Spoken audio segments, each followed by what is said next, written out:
छोड़ दो न गरवा के झमेलावा हो बहिनायाव शिव चर्चा आजा शिव चर्चा बहिनायाव शिव चर्चा छोड़ दो न गरवा के झमेलावा हो बहिनायाव शिव चर्चा एही शिव चर्चा में शिव गुरु आई है शिव चर्चा में शिव गुरु ओई है सब शिशियन पे दया बरसोई है हो बहिनायाव शिव चर्चा सब शिशियन पे दया बरसोई है हो बहिनायाव शिव चर्चा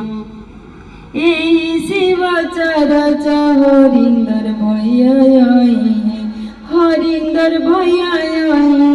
हरिंदर भैया रही है तीनों सुतवा भैया सबके बताई है हो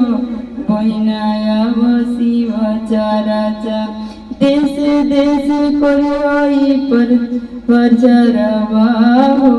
बहिनायाव शिव चर्चा यही शिव चर्चा नीलम दीदी आई है नीलम दीदी आई है नीलम दीदी आई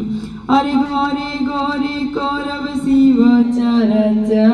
हो बहिनायाव शिव चर्चा छोड़ दो न घरवा के झमेलावा हो बहिनायाव शिव चर्चा छोड़ दो न घरवा के झमेलावा हो बहिनायाव शिव चर्चा अरे घोरे घोरे कोरी हो चर्चावा हो बहिनायाव शिव चर्चा छोड़ दे घरवा के दे यानावा हो बहिनायाव शिव चर्चा पहिला में दया मांग दूसरे में चर्चा पहिला में दया मांग दूसरे में चर्चा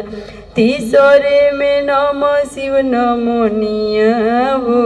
बहिनायाव शिव चर्चा छोड़ दो न घरवा के झमेलावा हो बहिनायाव शिव चर्चा।